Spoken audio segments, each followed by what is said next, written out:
stops and starts because I think that's where they get the feed from. At any rate, there's that chili again. Are you all right? Yeah, Are you sure? Maybe you forgot. What do you ate something. Heartburn. Wait. When I smack my heart, does it scare you? Yeah, it does, man. Good. Okay. Why? Because I'll have to mouth to mouth, and because I know you won't do it, Donna. I won't do it. I'll just wait. Hey, Joe, can you come here and take care of this? I'll do it, With man. a stick. I'll keep him alive. I'm not touching another human. Delbert McClinton, the singer, giving it up. They have a thing. Who's that? 84 years old. That's it. That's the only song I remember from the guy. Good guy. Here's one. I consider him one of the greatest singers, songwriters of my age, my time. Chris Difford. He's with a group called Squeeze. Been out since the late 70s, early 80s. Did that song "Tempted"? What was the other one? Throw it overboard, see if it can swim. Back up to the shore, no one's in the house. All the lights are on. Oh, here we go. Anyway, so earworm. He was one of the guys that was behind this particular sound that they had, and they were doing great right up until somebody compared them to Lennon and McCartney. Oh, and okay. you just cannot survive that kind of thing. Anyway, so but they're still out, they're still around. It's him, Chris Difford, and Tilbrook, and another guy plays piano, and he's just an awesome band. If you get Paul a chance. Carrick? No. Paul Carrick was the voice of Tempted, but Okay. that wasn't. He was in 10cc. Oh, all right. But he didn't, and so they just borrowed him. But he wasn't really a member of Squeeze. Ralph Macchio, the actor, 22, 63 years old. Whoa, really? Yeah. He still looks like a boy. I think they might have another one of these Cobra Kai series things that they're working on. He's As long as he's they're drinking still alive. children's blood marrow or something. I think so. Tim Burton, not that one, the other one. This one is from the Mighty Boss Tones, is 61 years old. And let me see. Okay, that's it for celebrity I didn't know there birthdays. was more than one. If you're looking for something to celebrate, it's Candy Day. Is that her name? Wait a minute. Is it also Diabetes Day? Yes, World Diabetes Day and Candy Day. Chicken Lady Day. What's a chicken lady? Don't know. Maybe this might be a stateside thing. Smug Wimp says Delbert McClinton, terribly underrated, a great musician. You know, I feel the same way about that. Is that fooled around and fell in love. The guy that played the I thought you guitar. were telling a story. Well, no, it's because this guy's one of the best white blues guitar players in the history of white blues guitar, and they just kept they kind of. He's just discounted. Everybody thought that was like his song, but you know he was the genius behind the guitar. But Mickey Thompson of the Starship was the guy that actually sang the song. Ooh, anyway, Easy Bake Oven Day. Shelley had one. I never had one. I'm jealous. You had a deprived childhood. Yeah. I would suggest to you that's Elvin Bishop. Okay, thanks. But anyway, nice, yeah. Smug Wimp. Elvin. Hey, happy birthday, Smug Wimp. Is it really his birthday? If it's not today, then it was yesterday. He has posted a birthday. picture of him in elementary school, and I'm going to tell you right now, Brad, you did not change at all. Anyway, so Easy Bake Oven. Donna didn't have one, and so a deprived childhood. It's never too late to go back in time. I'll bet we can go. Real Joe, get on Amazon.com. Oh, yeah. And see if you can find an Easy Bake Oven. There is one, but there's no bulb. I'll use my Sensi bulb. Buy your own bulb. That was, and maybe that was the thing is too many idiot kids got burned. Oh no, we got burned because I touched a 100-watt light bulb, and now you can't even buy a 100-watt light bulb. Trump save us! It's election day in some places. Well, it'll be election day tomorrow, but on Guam, if we were having one, it would be today. King Tut Day and Use Your Common Sense Day. Wow. That's it. There's a couple of other things though I think are kind of interesting. It's possible. On this date in 1939.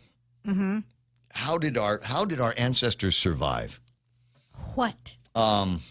Air conditioners in cars were introduced by the Packard Motor Company in Chicago. Thank you, Packard. Nice. Can you imagine living in a time where there was no air conditioning in your car? Packard. 1930. My grandparents were alive in 1939, and figure in 1939, when did the first air-conditioned car make it to Guam? Might be the other interesting question, because if it was in 1939, 2 years later we got the start of World War II, and then it'd take another 3.5 years before we got liberated. Did they liberate us with air conditioning in cars at the time? That would make a great question. Again, the big problem is anybody that I know that would know the answer is dead. It was on this date in 1980. What? Ronald Reagan won the White House, defeating President Jimmy Carter. The actor? By yes, the actor. The actor became president of the United States of America, and we all smiled, and it was a beautiful, beautiful 8 years that his presidency, I want to say, helped define and shape the entire 80s experience. That him in the White House. And all of those movies that we watched, and all the great music that we had in the 1980s. I think the 1980s was the last decade that you could tell it was not. It was its own decade, like fashion-wise, music-wise, or whatever. Everything that has come since the 1980s, virtually all of the music, all the fashion.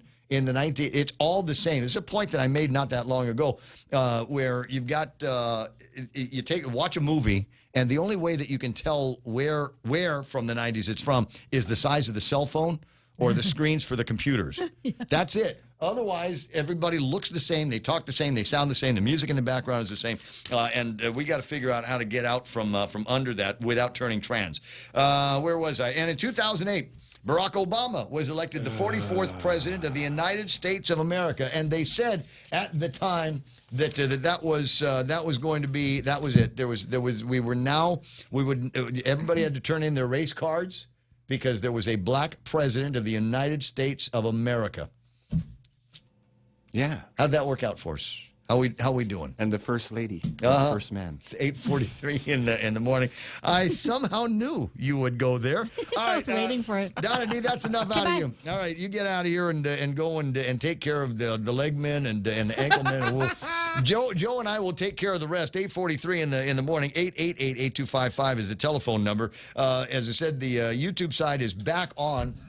And thank you, Catherine, for jumping back. Prevacid and acid.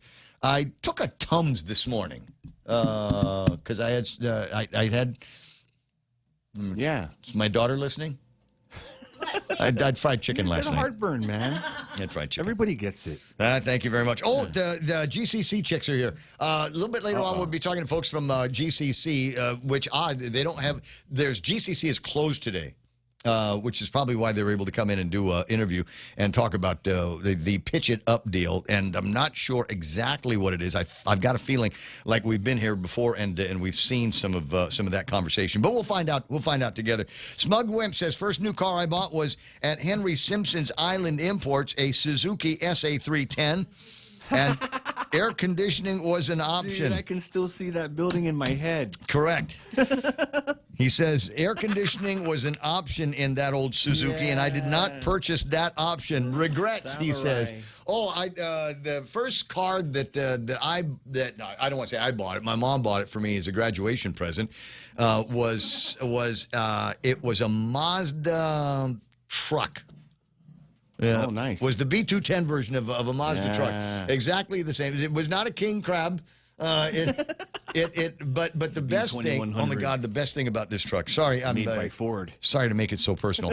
Well, it is the Ray Gibson Show. It's all about me, isn't it? But the first thing about this car was it did not likewise have air conditioning. You had to roll the windows all the way down and drive fast if you wanted to get cool. There you go. It had an AM/FM radio, so I felt like I was living in the future. I did buy myself a cheap cassette player and hooked it up to the speakers. And Did you have a lighter in there? Ugliest. Oh, of course it had a lighter. Yeah, with an actual lighter thing. You press it and it'd pop out and you could light your cigarette with it because everybody smoked back in those days. The other great thing about this particular Mazda was it had a long bed. It wasn't designed to be long. It was just longer than today's beds. I mean, you take a look at some of the trucks that are out there these days and compare the bed sizes, bed length to bed length back in the 80s and 90s. Things have definitely changed. But it had these the windows. You could roll the windows all the way up, but if you wanted to get circulation in the car, it had these little triangular windows on the side. The ones you had to turn out the vents, to catch the air. Yeah, you turn them out into, like into the Volkswagen, wind. dude. That's how. Like the Volkswagen van. Those were awesome. Oh my God. It didn't have a red light in the top and the back. those. I mean, if you wanted to know, I stopped. I had 2 lights, and there's people that are complaining about this now. They're saying, "Okay, so did we learn anything? Has the advent of all of these little lights on the back of the car?" Have they saved any lives? Have they done exactly that? The other lights that you have on the sides of the car, did putting it up in the same eye level as the driver behind you, has that actually worked out? To which I say, I don't know. That's just, it's nanny government, and I'm hoping that Donald Trump takes a look at that kind of thing as well. I was looking at a truck today on my way into the office, and this guy was booking, and it was one of these big, like, American trucks. Like something that somebody in the Marines would be driving, a Navy guy would be, an old Navy chief would be driving a big truck out in the thing. And it occurred to me as he was driving by, I said, how much does this guy must be on base? He must be able to get gas cheap, because he's driving way too fast in a truck that big that I guarantee gets something like 5 miles to the gallon. And I'm thinking, how's this guy afford it? So I don't know. Jerome says, smallest car I ever bought was a 4-door world's little car, Suzuki 3-cylinder. Again, no air conditioning. Right. Where'd you buy that? Chicks? 3-cylinder? Dude, that gas will last forever. No, if it was a Suzuki, I had to get it from Simpson. All right, 8:48 in the morning on the Ray Gibson Show. I'm going to grab a quick break. I got all kinds of other stuff I need to yak about before it gets to be the end of the program. So stick around, Brown. That's all ahead. Stay there. In a world where the 2025 Nissan inventory must be moved, one team rises. The clearance team. The clearance team? What's that? We're the Nissan Guam clearance team, slashing prices on all 2025 vehicles. We even have models starting as low as $150 per paycheck. That's awesome. Let's do it. You're gonna love yourself a Nissan. Don't miss the model year-end clearance happening now at Nissan Guam. On approved credit, some conditions apply. See Nissan Guam for details. At Mezcla Dos, every bite is a taste of Guam. Juicy burgers, stacked high, crispy fries, and Chamorro barbecue hot off the grill, all made fast, fresh, and full of flavor. It's the island vibe you crave and made to satisfy. Whether you're dining in or grabbing a quick lunch to go, Mezcla Dos has the flavor that keeps you coming back. We're proud to be serving up food that shows off Guam's flavors, from our signature sauces to fresh local ingredients. Every dish is packed with island flavor. And don't forget, locals love Wednesdays. All locals and military get 10% off all day. Bring the whole family, bring your appetite, and make every Wednesday a flavor-packed day. Because at Mezcla Dos, every meal feels like home.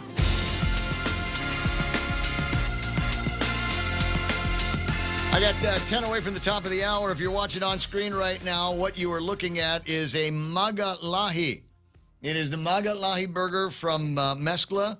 Holy moly. I was bugging my friend Kat yesterday about doing lunch. I said, "What you up to?" She said, "I'm getting lunch." I said, "Where you at?" So I'm over at Mezcla. I said, "Are you eating there?" And she says, "No, I'm taking it to go." And she showed me the box. Wow. And it's the entire box, ladies and gentlemen. I don't know. The crazy thing is, I'm wondering if she was able to finish the whole thing. I don't know that I can finish that. It's a massive, massive burger. Friday we'll be giving away giveaways, right? Another $50 gift certificate. $50. Gotcha. And that Are those sweet potato fries? That looks like sweet potato fries. Sweet potato. Kind of healthy. Kind of not. Yes. It's okay. They'll never know. Enjoy the heck out of that. Now, by then, I was already at home gearing up for my holiday nap, but I did get to spend some time over not too far away from Mezcla. I actually went over to Teray on a mission that cannot be discussed. Cameras everywhere. Exactly, and I had my camera out, and I wanted to get a picture of a couple of guys that I saw there. One of them, former Congressman Michael F.Q. St. Nicolas, and cousin Troy from Candid. And I can't. No, you can't. No. If you know, you know. It's too early. It's too early to speak on it. Yeah. So wait, did I do the numbers? I did not do the numbers today. I didn't. Normally it's the first thing I do. Keep listening, you'll find out one day. Yesterday we count up the number of days since the Agana swimming pool was temporarily closed because literally some kid poo-ed it. And that was 2,097 days ago. It's oh my God, it's almost 2,100 days. I wonder if that kid still feels bad about it. The kid's in college now. You think he can he control He's himself moved now? on. And if you're counting down the number of days, see, this is why, like I said, it's too early to say. It's 297 days until the primary election, and it is 364 days away from the general election, or about a year from today. Fair? Yeah. Fair. So that's where we are. 2000 and what did I say? That was 2097 for today. All right, just watching those numbers count up,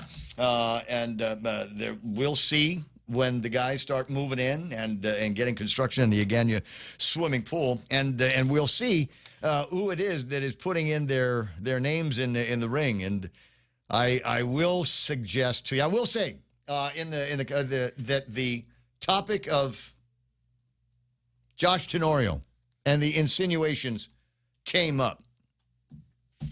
Could this on the screen be a reaction from two notable Democrats in case Josh Tenorio decides that he is going to be taking one for the team and maybe going to sit this one out?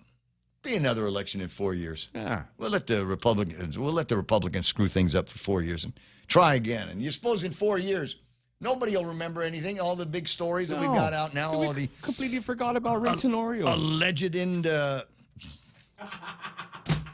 See? who else have we Nobody's forgotten about? And then there's an interesting question. Who else have we forgotten about now that is going to get their name in the deal? Catherine, talking about the air conditioning. LOL, your AC was 440. What do we got? 4 windows down at 40 miles an hour. That's about it. What we used to call 4x4 air. Roll down all 4 windows in the car and go as fast as you possibly can. Good times, baby. Good times. 8:53 in the morning. And, I talk about the electric generation that we've got here. And we've got the Ukadu plant that is eventually going to, be handed over to the Guam Power Authority after Timu is all done rewriting their contract. Seems to, I don't know. Did we get that other part from Sweden this time, right? Yeah. You come with a little pump? That's Swiss engineering. You come with a That's little good. Yeah. Sorry, I'm trying to figure out a way to get into one of these lines from Austin Powers with a little pump on for the generator. I don't know. Anyway, so that's eventually going to happen, and I think they've signed off on an improved Cortec and another one of these green deals that they got with solar farms. And didn't we're going to give a solar farm now to the guys that were going to let them go and get a solar company, the people that had the golf course up in Datadu. All right, so still in all, to what degree is all of that going to be working out for us? This story here from Hawaii. After 2 decades of green energy initiatives, the Hawaii electricity is still 71% oil. Hawaii's 24% of Hawaii's total electricity came from renewables, primarily solar, compared to the national average of about 20%. Meanwhile, just over 71% of Hawaii's electricity came from petroleum-fired power plants, the highest of any state. On average, other states produce less than 1% of their electricity by burning oil. The state's reliance on imported petroleum for generating electricity and its isolated island grid contributes to Hawaii having the highest average electricity price of any state, which is true even when you factor Guam. Even when you factor in Guam, you might be hurting. Actually, maybe not. My power bill was under $250 this month, or for last month. Nice. Yeah. Not bad. Yeah, I'm turning air conditioning back down to 60. It's been. I've got one of these things. It's a metric air conditioner. So it's at 27 right now. Governor Josh Green earlier in the month unveiled a $2 billion agreement with Tokyo-based JERA to bring natural gas to Hawaii, intended as a lower-cost, low-emission alternative to oil while the state transitions to its renewables. But the non-binding agreement lacks details and strongly opposed by the state's influential hippie environmental lobby, saying, no, we got to go green. That's what we've got to do, man. It's got to. We need ocean thermal. We need more wind. We need more solar. We don't need any of these fossil fuels. My God, dinosaur fuel. Actually, that's not true. It's made up. It's made up. Everything's a lie. Burn everything, Hawaii. Burn it all. No, it's like an apple a day keeps the doctor away. Marketing. marketing, diamonds. You know, that thing where they want you to set aside was like 3 months worth of a salary so you can buy a diamond for your beloved so she can leave you in 5 years? Yep. Okay, so half. Again, marketing. It's all marketing. There was a time, and it wasn't that long ago, that people didn't bother putting diamonds on their rings. They just wore a ring. We're married now. A guy got a ring and a girl's got a ring. We didn't have to have the thing all, festooned with, bristling with diamonds and the pavé, the layer of the pavé, small diamonds that too small to actually sell, but we don't want to throw them away. And then there's this story out of Hawaii. If you're a member of the 38th Guam legislature, a potential member of the 39th Guam legislature, or a member of the Youth Congress, please shut off the radio until after the top of the hour. Are they gone? Oh, sorry. If you're a Democrat, please turn your radio off, too, until the end, until we get to past the top of the hour and Fox News is playing. Okay, I think they're all gone now. A bill targeting disposable plastic and polystyrene foodware in Hawaii County passed the county's Council Environmental and Natural Resource Management Committee last week. They voted 7-1. The measure now moves to the full council. Bill 83, Draft 2, aims to cut down on single-use plastics by prohibiting food providers and county facility users from distributing disposable plastic or polystyrene foodware and serviceware, cups, lids, plates, bowls, trays, other containers, and maybe even the plastic fork and the useless plastic fork and the spoon that comes with the meal may be deleted as well. Oh, no, the poke. Why? Because the environment. All right. So there it is. They're going to be forcing us, and people say, you probably should do that. We probably get rid of the polystyrene. You know what? Just throw it in the fire. It'll melt. Yeah, they got volcanoes, right? Just throw it in throw it in the volcano. You'll never see it again. All right. Anyway, so that's Hawaii. And thank God Regine Bisco-Lee is at GVB. If she was at the legislature, this would be her bill, right? She would, because she's the one, the plastic bag ban lady. Thank you very much. Just saying it like it is, kids. It's 8:59 and change. Coming up, like I said, we're going to teach you. We're going to learn about Pitch It at the Guam Community College and see what they're going to be up to and how all of this works. An answer to Jay's question: is double session over forever? No. No, we're probably going to have double session forever because one of the schools that's impacted is Simon Sanchez High School, and we have been incapable of being able to return the kids to there in the last couple of years, and I'm pretty sure that's going to be the case for next year. We'll get to we'll get to Simon Sanchez right after we're done with the swimming pool. In the meantime, it's 9 o'clock in the morning. KUSG Agutnia. Have I already said Pika's best like 18 million times? All right, well, I'll work on it. Here's one less of them. This is Pika's best. KUSG Agutnia. Both sides dug in. I'm Lisa Lacera, Fox News. We're in day 34 of the government shutdown. Senate Majority Leader John Thune continues to blame Democrats for not passing a short-term spending bill that would fund the government through November 21st as funding for some federal programs dries up. Thanks to Democrats, Head Start programs are beginning to close. Housing assistance programs are at risk. Seniors and people in rural areas can't access telehealth services. National Guard training is on hold. Senate Democratic Leader Chuck Schumer says Democrats want to ensure health care subsidies are extended. The only plan Republicans have for health care seems to be to eliminate it and then to tell working people to go figure it out on their own. That's not a health care plan. That's cruel. Another test vote on the measure expected tomorrow. The House passed it in September.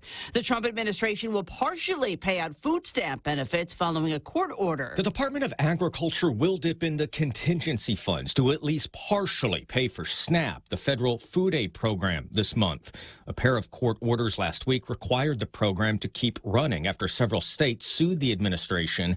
USDA officials argued they did not have the ability to pay for SNAP after November 1st because of the government shutdown.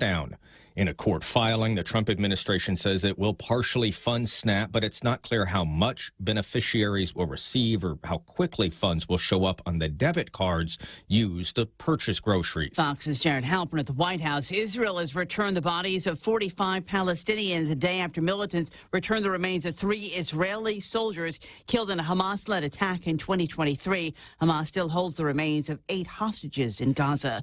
Wall Street, the major indexes ended the day mixed. The Dow lost 226, the Nasdaq up 109. America is listening to Fox News. Wendy's just dropped their all-new tendies, and they did not come to play. We're talking crispy, seasoned breading on the outside, juicy, all-white meat chicken on the inside. Yeah, they're premium, they're craveable, they're everything a chicken tender should be. And you know Wendy's brings the sauce. Introducing the new signature and scorching hot dip cups. Bold, flavorful, and now nearly double the size for max dunkability. New Wendy's tendies. Crunch harder, dip bigger, eat happy, gotta be Wendy's. Are you planning a trip to the Philippines? Why not come back feeling healthier and more rejuvenated? At the Medical City, we offer world-class healthcare services, including comprehensive executive checkups and top-tier aesthetic treatments for as low as $530. Imagine lounging on white sandy beaches, shopping at top-tier shopping centers, and indulging in premium healthcare all in one vacation. Book your getaway now and experience the best of both worlds. The Medical City, your trusted partner in health. 3 candidates for New York City mayor are spending the final hours before tomorrow's election getting out the vote. Democratic candidate Zohran Mamdani started with a sunrise walk across the Brooklyn Bridge, flanked by supporters including New York Attorney General Letitia James. Our time has come, New York. Our time is now. Former Governor Andrew Cuomo, running as an independent, made the case to Manhattan voters that he's the best choice to work with President Trump, who backed Cuomo in a Sunday interview. Mamdani cannot handle Trump. That's clear. And the next mayor has to be able to handle Donald Trump. Republican candidate Curtis Sliwa laid a wreath at a subway stop to remember a woman killed by violent crime as he focused on the issue of homelessness.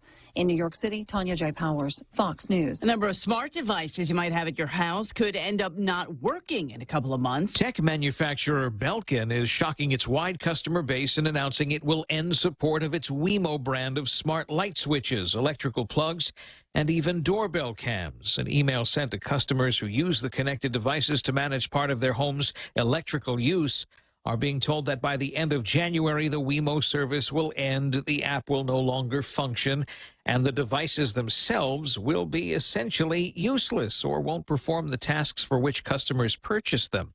Belkin is making little offers for make goods outside of providing a list of which of the affected devices could be used further by way of Apple's HomeKit. Eben Brown, Fox News. The performers for the New York City Macy's Thanksgiving Day Parade have been announced. They include Ciara, Foreigner, Lil Jon, and Kool and the Gang. The parade will also feature K-pop Demon Hunters with performances by the film's singers and theme balloons. The parade, which gets underway Thanksgiving morning at Macy's Herald Square, will include 32 balloons with 2 new ones, Buzz Lightyear and Mario, 27 floats, and 11 marching bands. I'm Lisa Lacera. This is Fox News. Experience the elegance of Mediterranean fine dining at Animos. Savor handcrafted Italian and coastal flavors in a cozy setting. Open from 3 p.m. till 10 p.m. except Wednesday and Sunday. Visit animosguam.com. Animos, where sophistication meets delicious cuisine. Half a day. Alex here from Security Title. Thinking about buying a home? Here's your quick financial roadmap. Step 1, check that credit score. It's your golden ticket to better rates. Step 2, set your budget. Down payment, closing costs, monthly payments, know your numbers. Step 3, get pre-approved. That's your power move in this market. Finally, work with a trusted real estate agent and Security Title to guide you every step of the way. Your dream home starts with a solid financial plan. Whoever said no risk, no reward has never been sued.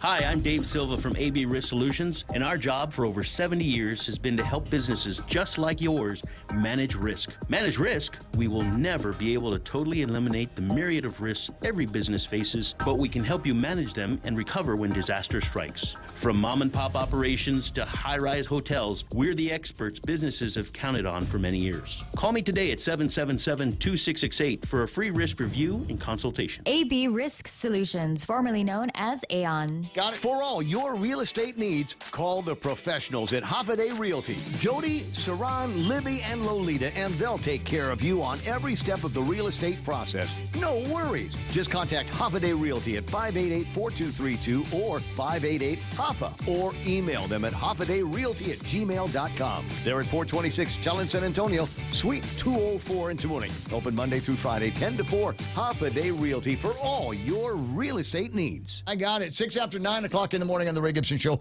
Portions brought to you by APL American President Lines, a global presence with a local home, and my healthcare partners over at GRMC. Bringing you closer to the action. Any speaker, anytime. Watch and listen live on ThePOINT.gu.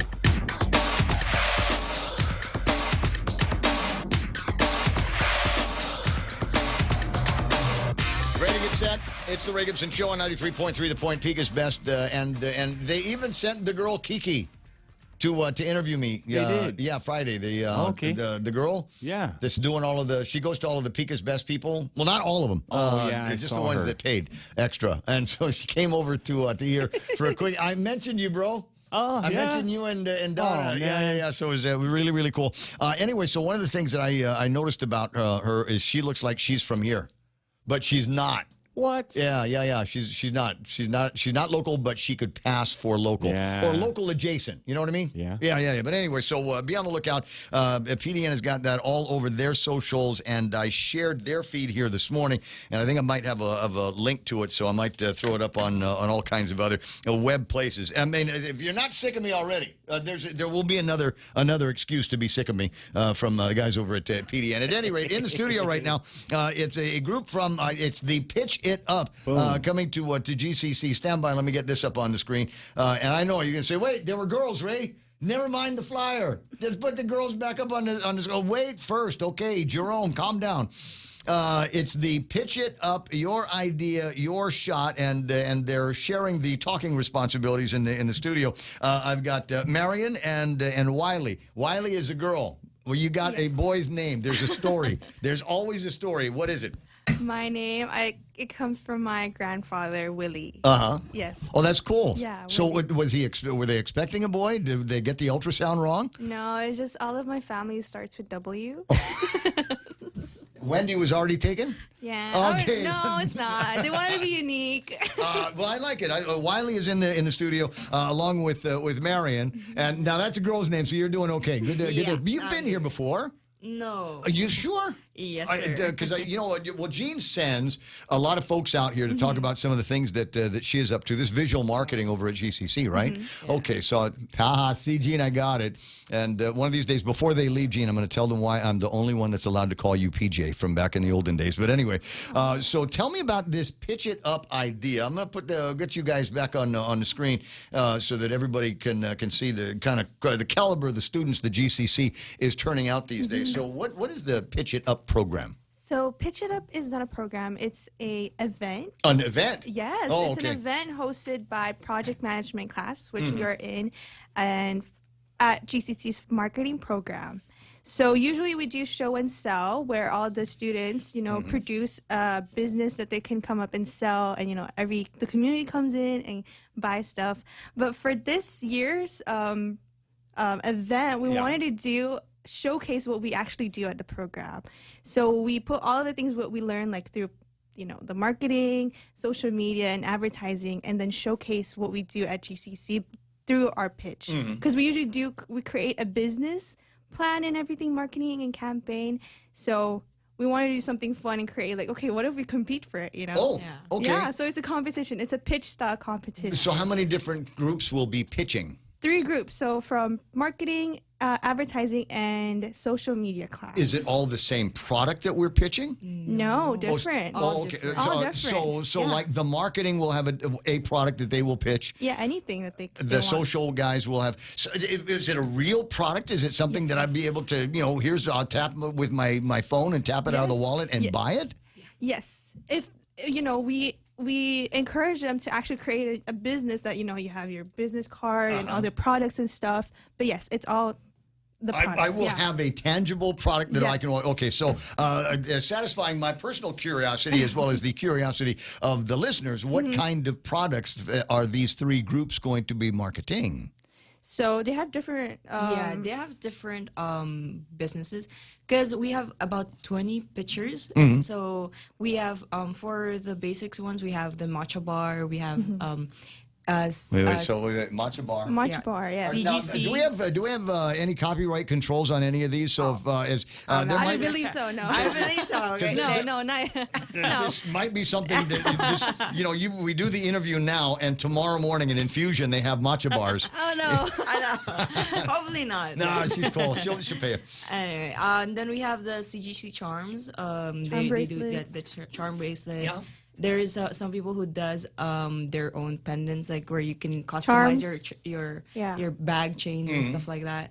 So there's a lot of their ideas that pop out. Very different. All different. So, but these are the seeds of for real businesses. Yes. So it's all different, but some of them has their own Instagram accounts already that they're actually selling those products. Yes. So that's why we encourage them to actually fold it into that. Yeah, because now we're going to give you a grade. Yes, and at least this way they can also promote their products to many more local to our local communities when we have this pitch it up. Okay, so so it's still a program. I know you keep calling it an event, but it still feels like this program because it's from the ground up. Yes.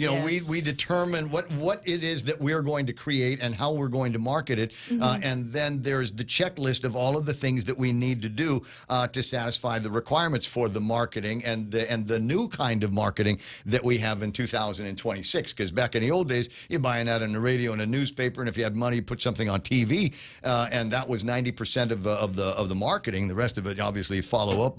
Fingers crossed that people walk in the store. But now everything can be done. There's a direct pipeline between the creators of the product, the marketers of the product, and the person that may eventually buy it through social media or a connection otherwise through social media, right? Yes. Wow. That's a lot to think about these days. But with the way the technology works, you can do most of what it is that you're talking about here can be done in an afternoon. You can literally set up a storefront on the internet in an afternoon, right?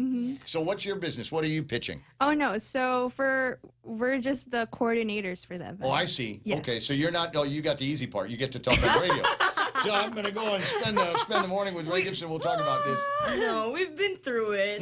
We were like this before the project management class, but we did the show and sell. Yeah, show and sell. But now it's our turn to just help them create this business, this event for them, so that they can pitch their ideas this time around. And this is everything from the ground up: websites, e-commerce, business cards, that kind of thing. Yes. So what's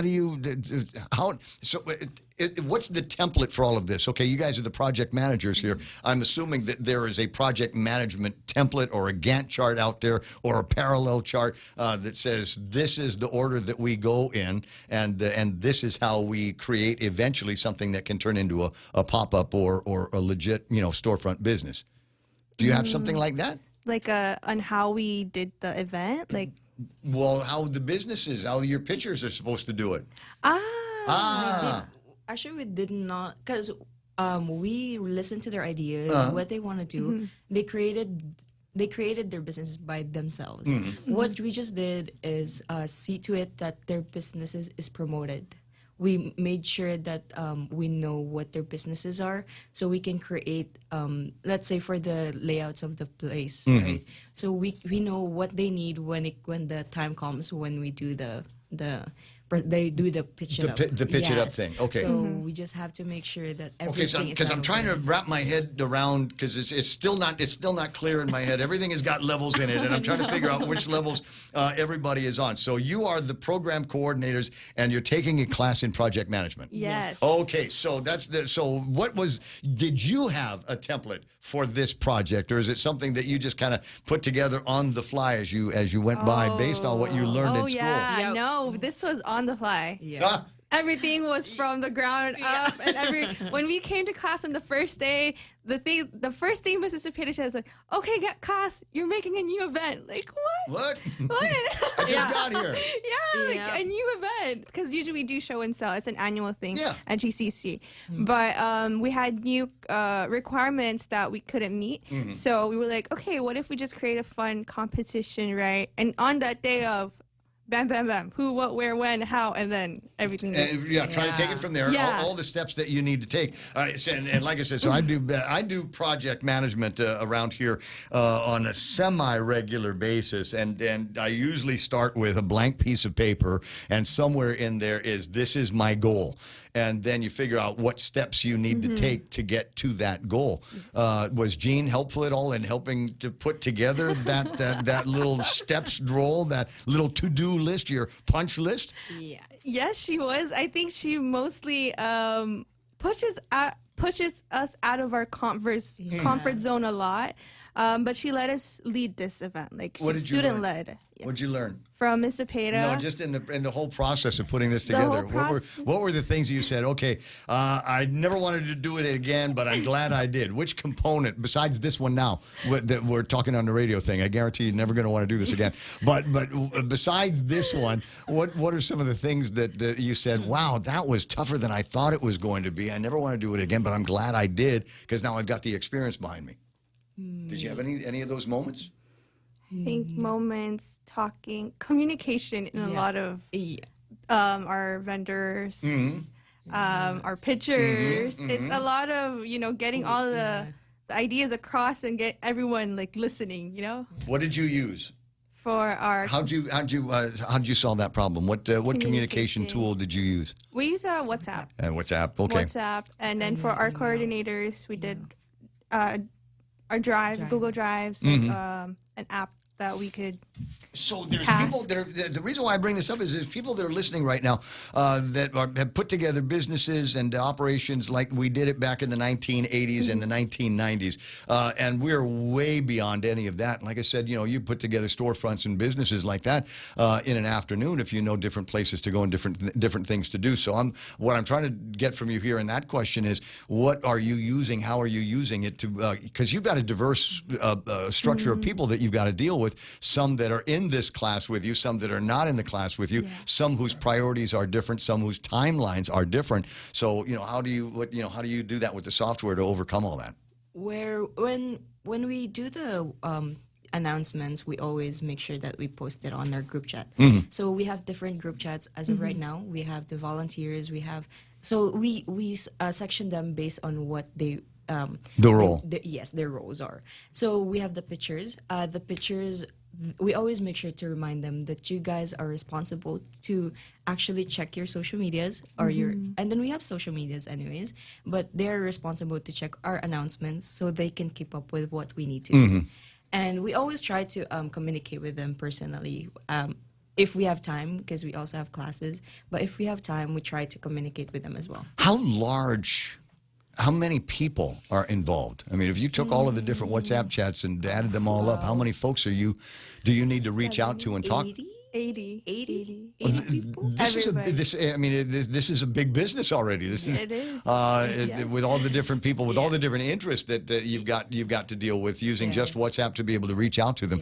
Are there any other social? Because WhatsApp is interesting for group chats and incremental conversations, one-to-ones, and things like that. But there are other social media platforms that you can use.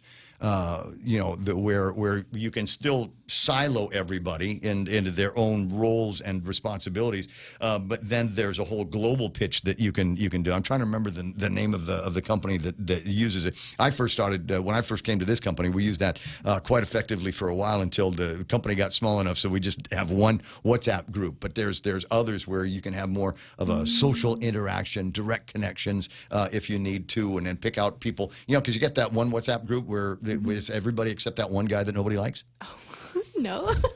Oh, you're different then. No, Okay, you don't have that two WhatsApp groups, the regular one and the one where it's like we've got that one guy that thinks he's in the group, but this is not the real group, right? We got the other real group it's over here. When is it going to be? When's the thing? I can put the thing back up on the screen. November 20th. Okay, and so where is it going to be? GCC MPI Building 300. Okay, and do I need to bring anything? Is it just can I buy the business if I want to? Is this one of those things? It's negotiable. I thought this pitch was really, really good, and now I want to buy this and fold it into my company. I mean, you can talk to our pitchers. I mean, if they're interested, it's really gonna be up to them since it's their business. Right. So if you wanna purchase something, if they're willing to sell it to you, it's up to them. Well, I mean, there's a lot of creativity going on, and I brag about this every once in a while. I was invited to show up at a thing at the University of Guam. It's very, very similar, and they had a bunch of young people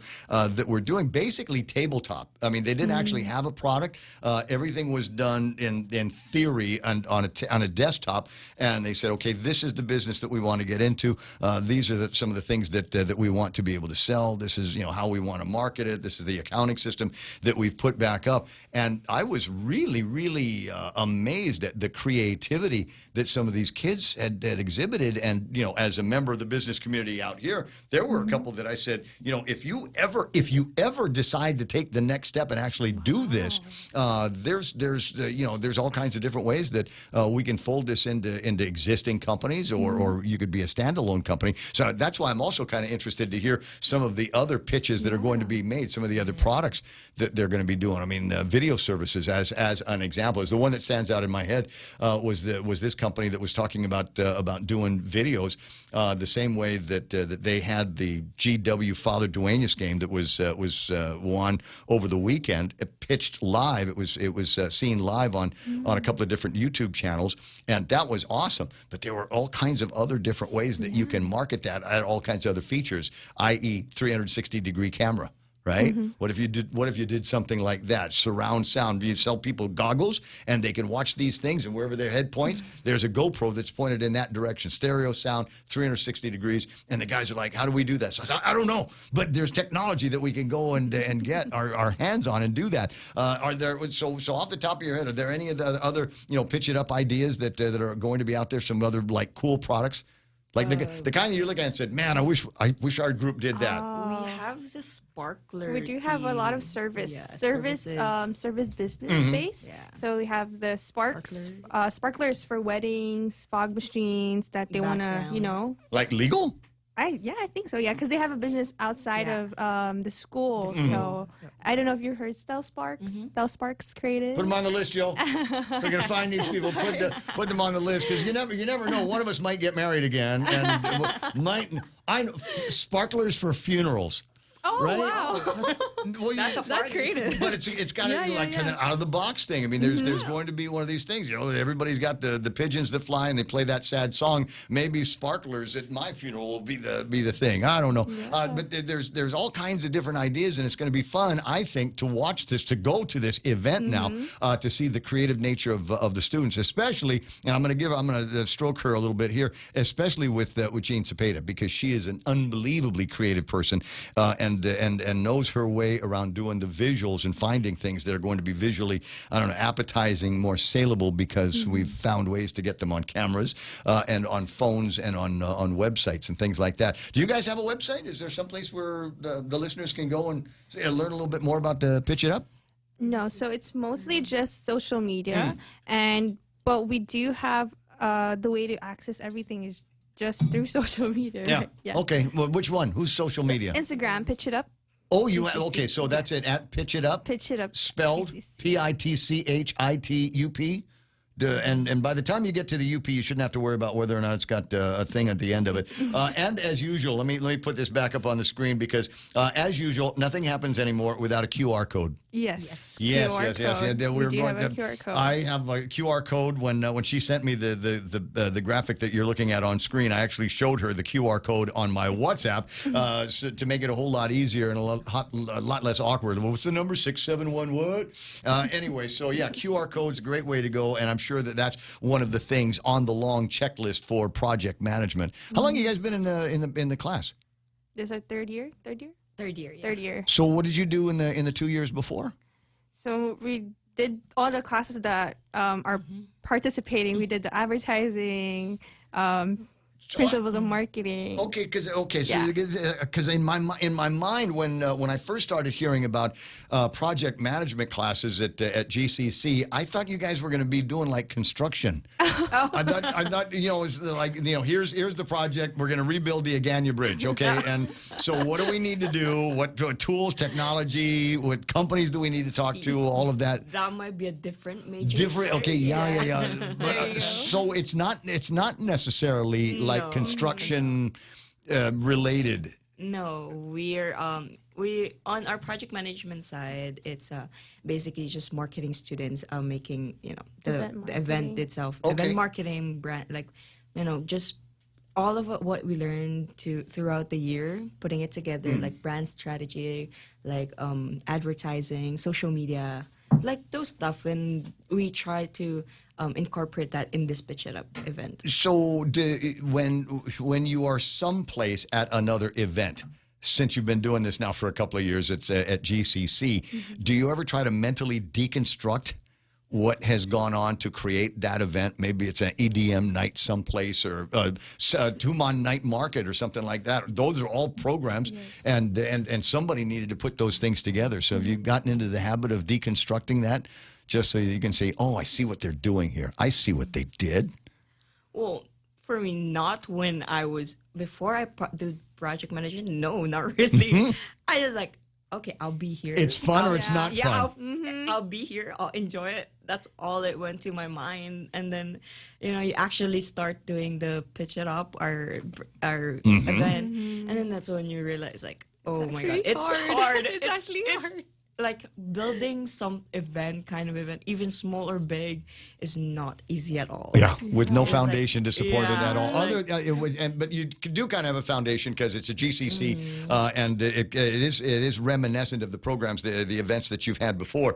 But it's going to be completely different. So you've got to take something that didn't exist before and basically will it into existence. And so given the knowledge that you have now and the adventure that you have been on, I'm going to assume for a little bit more than a couple of months here, are there any events that you have in your head that you'd like to do that would be like just totally, Wiley, just totally Marianne? No, I was so focused on this upcoming event that for me, we're just passionate about actually creating this event for now. I'm going to give you assignments. I'm going to give you assignments. Okay, you know what I want to have? I want to have a street night before the next Liberation festivities. The night before, there's almost never anything fun going on Marine Corps Drive because everybody waits for the next day. But there needs to be some kind of event someplace where we get the bands together, get some DJs together, and some food, some chow, some pop-ups. What do you think? Come on. Marianne. Where are you, Wiley? You're the head chair here, Wiley. This is crazy fun. Carol Kai bed race. Bring back the bed race. We'd make it the Marianne and Wiley bed race or something like that. Raise money for charity and have people make beds with strollers, do the stroller thing. There's so stay in this gig because there's I think Guam is going to one of these days be a fun place again, and we're going to be looking for people that aren't afraid to get their hands dirty and start from ground zero and put together some teams that are capable of building from scratch events just like this Pitch It Up event. And who knows, maybe one of these days, you're going to come back and say, Ray, I got this idea for a promotion. You want to do it? And because that's the next thing. So we're the radio stations, I don't know if you know this, we make money on advertising and special events. So, we do home shows, wedding shows. We, take over movie theaters so we can have premiere nights and things like that. These are all projects. And trust me, the first one is impossible. But the second and third and fourth one that you eventually get around to doing, you go, oh, that's a breeze. And once you got the fundamentals down, then you can start adding things to it. My favorite one that I ever did in my whole life, Real Joe, car shows. Oh, yeah. Auto Jam. You remember that? So much fun. 20,000 people. I got 100 cars flying Filipina stars like Anjanette Abayati. Go out there and sign autographs and dance in front of the crowd. Those are crazy times. Yeah, but they're not old enough to remember when we used to have fun like that back in the olden days. 9:30 in the morning. Ladies, thanks so much for coming by the radio station again. Pitch it up. I'm going to put this back up on the screen. And while you guys are watching this, do I have KUAM News today? Right on. So we're going to listen to what's going on over at KUAM, the big stories that they got, a couple of spots. And while we're doing that, I'm going to get some selfies with the girls. I know you're jealous, Jerome. I'll be right back. Buenas and Holiday Guam, I'm Jonigan Charfris. Here's a look at 3 stories you need to know for Tuesday, November 4th. As the federal shutdown reaches its 33rd day, millions who rely on SNAP are left in limbo. 2 federal judges have ordered the Trump administration to use contingency funds to distribute money to SNAP recipients, but when that will happen remains unclear. Some states and territories have been using emergency funds to bridge the gap, including Guam. But as Mitsuki Hirayama reports, with no telling when a deal will be reached, residents are advised to make that money stretch. You can watch that story right now on our KUAM News YouTube channel. Last week, forecasters were keeping a close eye on 2 developing systems, and now one has officially become Typhoon 31W after passing north of Yap. The system has since strengthened to an 80-mile-per-hour typhoon as it moves towards the Philippines, easing monsoon impacts for Yap and Palau. But attention has now shifted closer to home. The second disturbance, which had weakened southeast of Guam, has re-emerged as a new system, Invest 90W. Satellite and scatter data show strong southwesterly winds sweeping across parts of Yap and Chuuk. While models differ on its exact path, most point to a track between Yap and Guam by mid to late week. The National Weather Service says residents should stay alert for possible heavy rainfall and gusty winds beginning Wednesday as the system continues to organize. And 20 years ago, a teenager's brave fight against cancer became the catalyst for change. Natasha Perez's strength and spirit moved the community and inspired lawmakers to act. Her legacy lives on through the Natasha Protection Act, a law born from loss but rooted in love, protecting countless lives by keeping Guam's public spaces smoke-free. 2 decades later, her story continues to inspire through a new multimedia project, ensuring that Natasha's courage and her cause are never forgotten. You can watch that story right now on the KUAM News YouTube channel. For more, visit KUAM.com. And make sure to catch the stream on our YouTube channel or Facebook page. And keep updated by following KUAM News on Instagram. Jonigan Charfris, KUAM News. Celebrating the 176-year anniversary of American President Lines, APL is a trusted partner to the U.S. government and its military. Our U.S.-flagged vessels are proud to provide ocean transportation, logistics, and critical mission support worldwide, and most especially to our local partners right here on Guam and Saipan. APL has an extensive network that connects your shipping needs to anywhere in the world. The APL Guam team is dedicated and are here to help you. Call 588-4651 or visit apl.com. APL, global presence with a local home. I can't be bothered, Joe. I cannot be bothered at this time. I'm busy. Oh, no. I'm tracking something. I'm tracking something on Amazon. We're tracking, sir. Not Elton John's album. Although I have an Elton John record coming in. Captain Fantastic, Brown Dirt Cowboy, remastered and everything for 2026 and vinyl. As I'm waiting for that. Also, Earth, Wind & Fire's double album that they say is supposed to be here on October 28th. Okay. didn't say what year, right? Where was I? It's the Ray Gibson Show, 9:33. Portions brought to you by Medical City in Ortigas. And they will call you Sir Joe. And I'm Sir Ray. The girl, what's her name? Wiley called me Sir Ray. Anyway, so you go by there and they'll call you sir or whatever, mum sir, and they will take care of everything. Now, how do you get to Medical City? Now, I don't know the exact way to drive there or walk there from where I like to stay. So the guys over at Medical City will send a dude to go and pick me up. Louis will come and find me and Neil will come and get me at the Bonifacio Global City and take me to Ortigas, where I will meet up for whoever. It depends on what I got. So my heart stuff, maybe executive checkup, maybe hair implants or something like that. All of that can be taken care of. It starts with a referral. You need that for a couple of reasons, and one of them is so that your healthcare partners, your insurance companies, will pick up the tab for it. Number one, and number two, you get that referral. You go to the referral office in the Rand Care Building, and they'll hook you up with everything else that you need. Maybe you have never been to the Philippines and don't know your way around. It's okay. It's okay. So first of all, tell them that you want them to book the flight on Philippine Airlines at Goodwin in the mall, Goodwin Travel Agency at the mall. All right, so you've got the way to get to Manila. Once you're in Manila, you don't know your way around. I don't recommend taxis. They've got grabs and things like that you can do, but why do that if the folks over at Medical City will pick you up from the airport, which they will. If you've got some other things that you want to take care of, maybe you got to do some shopping, maybe, I don't know, maybe a tiny bit of sightseeing in between doctor appointments, they can take care of that as well. I've never heard the word no from Medical City, and I don't think you will either. No, I did once. Will I live forever? And they said no, unfortunately. But make the time that you've got that much more fun and enjoyable. Trip to Manila, you know you want to go. Get it done with the referral office in the Rankill building in Tamuning.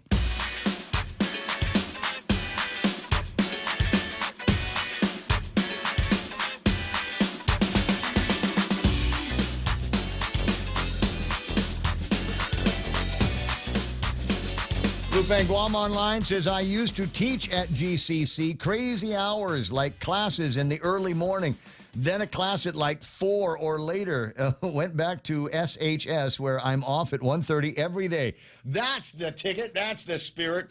That was the worst part of actually going to school. After high school? Yeah. Was, okay, so my first class is, at 8 o'clock in the morning somewhere. And then after that, you got a couple of hours off until you've got another class later in the day. I mean, it was that whole, doesn't feel like high school. It feels like, I need to be here all day. And the problem was night school. Oh, God. No, I drew the line at night school. I think I want to say I'm with the Lupang. I think one of my last classes might have been at like 3:30, 4 o'clock in the afternoon, and the only reason I signed up for it was because it had JFK chicks in it. Yep, I mean, if that'll I'm do it. Right? That's I mean, if you gotta have a reason for it, and then because then afterwards you could always convince them. All right, what do you want to do? I don't know. Let's go. There's a bar down the street. Let's go over there. Or let's make plans. You know what? Let's go to the movies after the classes. And they oh no, we got to study. But I'm Ray. I could convince anybody to do anything.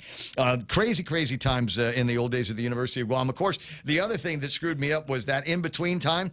So I'd go to a class and then I'd go to the cafeteria. I'm sorry, student lounge, and hang out there. And after, I don't know, 2 or 3 cups of coffee, it still wasn't working, and I'd lost my thoughts about going to afternoon class. So we would go and try to find some of the best beach areas, secluded beach areas, within a 1 or 2 mile radius of the University of Guam. And I swear to God, we knew by the time my first year was over, we knew all of them. And I never could get with people. I could never understand people that were able to, I don't know, buckle down, as it were, and do the thing. Anyway, 9:38, Ray Gibson Show until it's not going to be anymore. I'm trying to see if we took care of everything that I wanted to take care of here today. We talked to Doug Moylan and alerted him to the fact that his sign at the Kipua Circle in Agana. We warned you, Doug. Has been vandalized. And it's the same color paint in the same handwriting as whoever it was that vandalized the other one. You remember Doug doesn't like poor people, AG hates poor people? Looks like Peter Santos' handwriting. Same handwriting on this one that says child abuse. And I was kind of, I don't know, I was bristling a little bit. There was an editorial that came out from a student in States going to school. What's she studying? How to be, I don't know, social worker or something. Oh, great. Psychologist, psychiatry, I don't know, something. And talking about how it's not who we are. This is not who we are. This is not how we solve problems. We need more Inafat Maulik. And I'm going, I don't like it when people try to tell me who we are. I got a pretty good handle on who we are. I was born and raised here on Guam, and I knew that if I acted up, there were going to be consequences. I don't know when it happened, but somewhere along the line, the who we are that I grew up around changed to a who we are where kids were left to basically, if they did something wrong, they might get a scolding. They might get put in timeout. There was no Zori. There was no belt. There was, I'm going to put you on restriction. I'm gonna send you to your room. Good, I like it in my room. I got TV in the room. I got internet in the room. I got all these things, and it is unbelievably common now. Being a guy with generally around women, and every once in a while I'll hear a woman take a phone call from the kid, and the kid talks to the parent like they're furniture. And there's screaming, and there's yelling, and there's name calling, the kid calling the mom a name or something like that. And I'm going, where the hell is the husband in this house? Where's the dad? Dad needs to be around. Turn this thing off. Is that who we are now? Where we let the kids step on all over the parents and grandparents? Take a look at some of the magistrate reports. I don't disagree. There certainly needs to be some enough of Malik in all things, but I would also submit that there needs to be a healthy dose of discipline around. And discipline might be in the form of go get the belt. Ouch. I got that when I was growing up. Go get the belt. That's the worst when they tell you to go get the weapon. That they're going to use on you. Go pick one. Man, pick the softest belt. No, that's the one that hurts. That one hurts the most.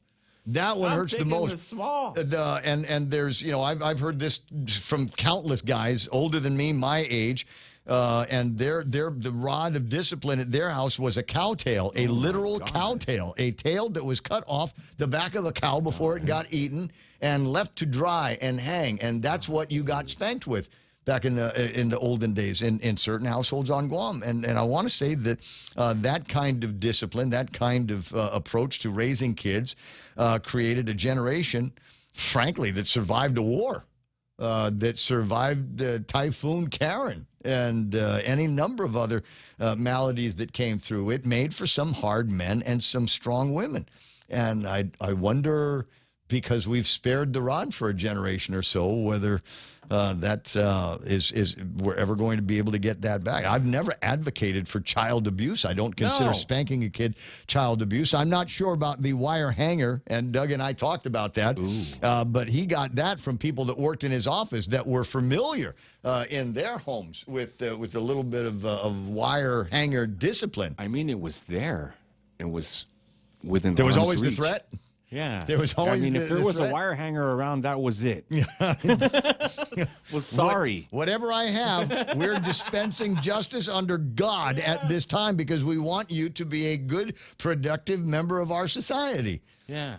It's not like I carry any scars. Wow. But anyway, I don't know. I'm sure Joe reached out to him, but I'm sure that he is of a greater degree of class than to gloat. You know how I am about Pika's best? Yeah. Carl Gutierrez is completely the opposite. No. So I want to, again, before I'm done with the program today. He's going to call tomorrow, he said. Tomorrow? He said he will call tomorrow because he's in the middle of something. Whatever. Like receiving an award. Yeah. He received from the Minister of Foreign Affairs in Japan a note. Reads, Honorable Carl T.C. Gutierrez, please accept my sincerest congratulations on the conferment of the Order of the Rising Sun Gold Rays with neck ribbon in recognition of your outstanding contributions. And my best wishes for your continued good health and happiness. Signed, Motegi Toshimitsu, Minister for Foreign Affairs of Japan, delivered on the third day of November 2025. That presentation was made to him on behalf of the Minister of Foreign Affairs. Wait, is that their hot leader? No. Okay. No, That's no, not her. Bro, they've got this Who's huge, their hot half Japanese leader? massive cabinet. They've got this massive cabinet out huge. there. But I'm sure that there's going to be a pretty good representation of why he was lined up for this particular award from the government of Japan. And one of them was helping save the life of a little girl when the KAL plane crashed.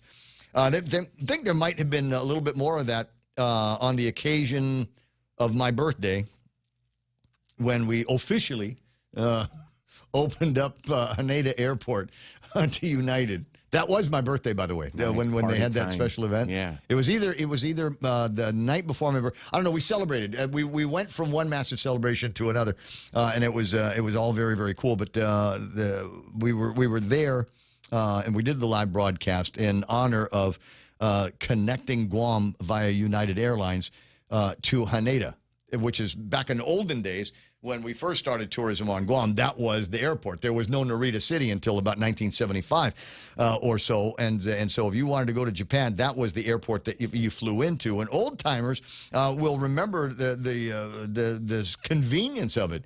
There was no 90-minute bus ride. There was no 1-hour train ride. There was, you fly in and you get in a taxi cab, and about 5 minutes later, you're at one of about 100 incredible hotels in downtown Tokyo already. And so you give your sign in at the front desk of the hotel, and you have the guy take your bags up to the room, and then you go back to that taxi, and we're going to go to Roppongi, or we're going to go hang out in Shinjuku or Shibuya, and we're going to have just a hell of a time. We're going to start already with the souvenir buying. And back in those days, well, I remember my first trip to Japan, a 100 yen coin was valued at about a 25-cent piece. And they're about the same size, too, so it was nice to have that little jingle-jangle in your pocket. And so anything that you wanted to do was 100 yen, 100 yen, 100 yen. You felt like it was cheap, right? Now you get that 100 yen coin, you go, dollar. or less now with 150 yen to the dollar. But, man, those were the days. 9:46 in the morning. God allows Mother Nature to train us to be tough. The typhoon, says Jerome McDonald. Yep. There were some hard lessons growing up. What was going to be my 13th summer, I was going to spend at skateboard competitions and watching cable TV shows from out of Los Angeles, California, and goofing off with my friends like we did when I was 12. And then the typhoon came, and it was Super Typhoon Pamela that managed to ruin the. Because what happens, Dang, you know, it's yeah. that was it. That 76, was, right? That was going to be it. That was going to Knocked be out the Wi-Fi. the last of the crazy fun summers, right? After that, I had to be a teenager. Well, they made me a teenager a year earlier than I wanted to be because of the typhoon, which meant that I spent that virtually that entire summer. Not having any fun. It was like, I recall it was all work and it was all uncomfortable because once we lost power because of the typhoon, we knew it wasn't coming back for a while. We didn't really have water at Grandma's house for a while. I want to say a week, 2 weeks. Boil water notices for sure. We went to my mom's house to check on it in MTM, or where I live now. And we were on the old Navy line then, and they never lost water. It's like, hey, you guys want to stay here? Why not? So we check in a little bit more often over at the place. That was interesting, but yeah. Otherwise, it was whatever else. I mean, every day was a challenge. You want a cold Coke? Forget it. There was no ice to be had. If you wanted ice, you had to get in a line of traffic over at the Pedro's ice plant, and sit in that line of traffic.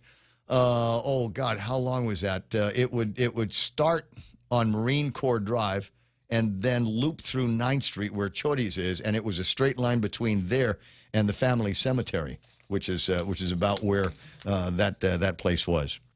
And it was an adventure because there's people who fight you for a box. But that was back in the old days. I don't know. There was ice. I was thinking about this for some reason. I was thinking about, because the last time I went to the store, went to the Shell, because I wanted to get beer and ice for beach. Yeah. Yeah. What? And bag ice. Yeah, just bag ice, just blocks of ice. And it occurred to me that they're smaller and lighter than they used to be. Or is that just me? Is that just me? Was back in the old days, didn't it feel like the bags of ice were bigger than they are now? Yeah. For the same price. It was like you get double. They were big. And they were heavier. And it took effort that you needed 2 of them to balance the thing out. And now you can hold 2 bags of ice in one hand. I'm wondering when that happened. And is it possible one of these days, will we go back? Will we? Block of ice. It's all that dildrin in the ice. The dildrin. makes it more compact. Yeah, that and the PFAS. Of course, the plastic bag it comes in. Is anybody checking that? What's that? Hitting the road. Can't YouTube, says Catherine. Have a great day, everybody. That's all right. We're in the small talk portion of the program anyway. There's an internet question that's being asked around. There's actually 2 of them. I'm thinking about redoing this here and putting it up on my Facebook and get answers from you. which is, have you ever moved into some place and the previous owners or the previous tenants left stuff there? What was the craziest thing that they've left behind that you found in perhaps a drawer they forgot to look in? I know you're thinking Playboy store, right? No, Ray, I was thinking about money. They left cash. It was taped in the back of a drawer. I don't know how they missed it. I don't know. What is the craziest thing? You don't have to answer me now, but like I said, I think I'm going to make that a Facebook story and see if I can get some comments from you. The other one is, if you died, would anybody be sad? No, I'm sorry. Sorry, I don't mean to. I don't mean to pull you in. A good one, right. We're like, whoa, wait a second. Is there anyone out there? Crap, now I got to think about this. If you died, would your spouse date again right away? Would they wait? Would they wait an appropriate amount of time? At the funeral, the body will still be warm. You show up with a date at the funeral. The body's still warm. No. She's calling people. Okay. If you died and if you could come back as an animal, what kind of animal would it be? Have you ever pondered that? This is every once in a while. It's good to. Are you going to be the pet kind or the eating kind? This is going to have to start all over again. There's somebody's put together a list from a previous ask. Somebody says an otter because they look like they have more fun than any other animal. They're cute. Animals, elephants because they live long. They also have 4 knees. They do. Yep. Okay. A wealthy person's dog. I don't know. There's a bunch of dogs in a neighborhood, and they don't have to worry about anything.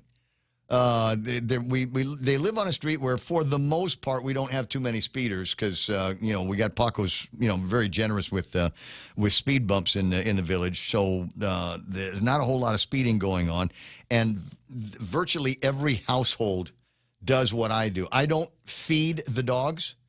But if I've got food in the refrigerator that I don't want to stink up the trash can, I'll throw it in the yard. Rice, and that gets eaten by the little brown birds and the chickens. I had what do you call that? The tuna jaw.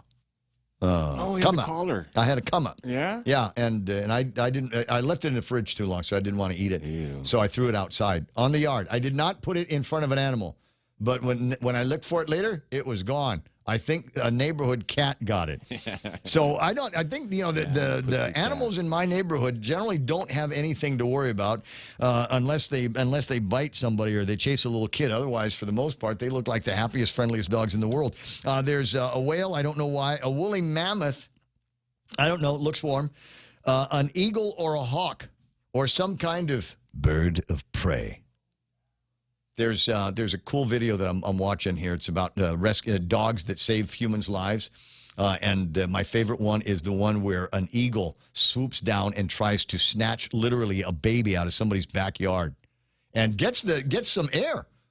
Before the family dog came out and jumped up at the eagle, startling it, causing it to drop the baby, and then the mom comes out, and everybody loves the dog because the dog saved the baby's life. There's some videos that are floating around that are doing that. Mom. And then there's a cat.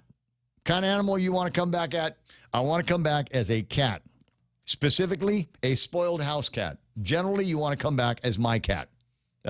Which is the craziest cat in the world, wakes up before I do, gets upset on Saturdays because I'm not awake at 4 o'clock in the morning. Dare I get up at 4:30, to catch a little bit of extra Z's before I go running or something. And the cat will literally jump up against the door to get my attention to come out. As a trained animal owner, I know not to go out when she does that, so I'll give it a few minutes. But she still will start meowing and leading me to where the food is. And when I put the food in there, and she kind of looks up and goes, "That's it? Aren't you forgetting something?" She likes to have treats mixed in with her food. And that's the way my cat lives. What's that? My cats wouldn't care if I died. They would only notice that their food wasn't getting replenished. Wow. Says Nate Horn. Absolutely right. 888-8255-888-TALK is the telephone number. I'm just going to scan through all this stuff and make sure I hit all the stories I wanted to talk about. Did we already give the hospital a hard time about their new air conditioners? No, we never do that. No. Listen, I'm sad. You're happy for them? Yes. Yeah. Yes, and for the patients and the staff. And everybody that's got to call GMH home, I'm happy for you. It's about time. I feel like there's some questions that I want to know, like where'd you get it? How much did we pay? All Don't of that. worry about that stuff. They didn't put it in the press release, Joe. They didn't say thank you very much to our vendor. They gave it to me. Who's satisfied that we will pay him on time. Missed all of that. I didn't see that in the thing. I might save this for tomorrow. They've got all these pork barrel projects in Hawaii. And you know, they have the same problem that we do here, is nobody wants to work after COVID and PUAs, and now everybody figured out you can get on welfare and nobody cares. Now they're having a hard time actually finding enough workers between the ones that are already working 2 jobs, and then you got the other side that even though they're willing to work, they can't pass a PP test, one reason or another. Yeah, they have that issue there. That's tough. I look at this number and I go, hey, I don't think we're doing that bad. 52% of 2024 Hawaii homicides are unsolved murders. 97% of auto thefts are unsolved. It's like they've got police there. I've seen them. Yeah. But I don't know what's happening with what happened now, Hawaii 5-0. Somebody get killed in 2 minutes after the show started, and before it was done, book him, Dano. What happened? What happened to all of that? Those were the good times in crime fighting in Hawaii.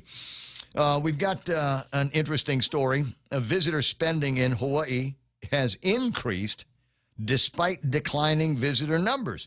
According to preliminary statistics from the Department of Business, Economic Development, and Tourism, there were 690,858 total visitors to the Hawaiian Islands. Hold on, before you get all excited and go, hey, that's not bad compared to Guam numbers. Okay, there was 690,000 in September.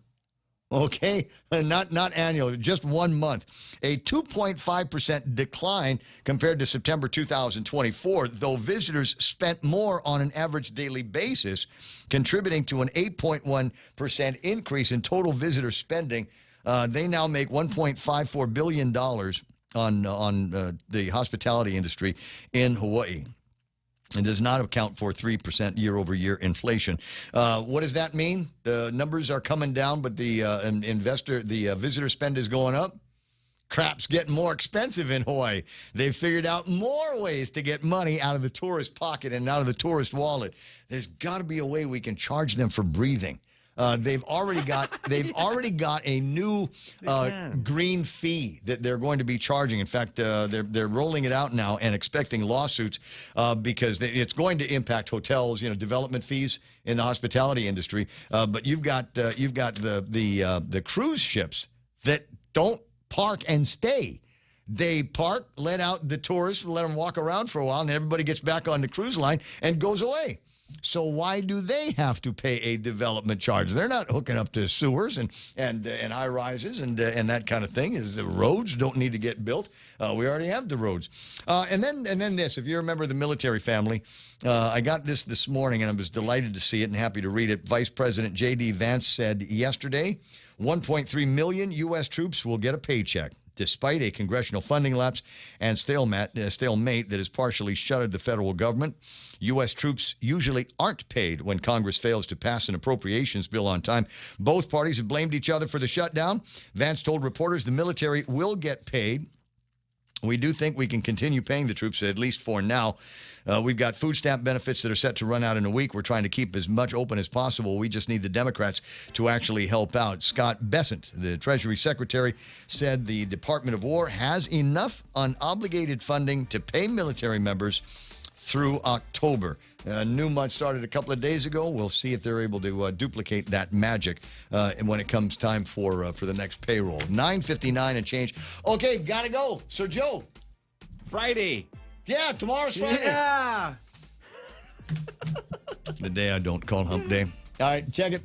With another exciting, action-packed, fun-filled Ray Gibson show starting at 6 o'clock tomorrow morning. In the meantime, for Real Joe and Donna D, and all of the people who's been tuning in and out all morning long, thanks so much for listening. Be back with us tomorrow for another exciting program. In the meantime, KUSG gotten you. Have I already said Pika's best? We're Pika's best. It's time for Fox News. Movement in the Senate. I'm Lisa Lacera, Fox News. Democratic leader Chuck Schumer blaming President Trump for the government shutdown, which is now in day 34, saying American families are hurting. Which grocery store does he shop in? Probably none.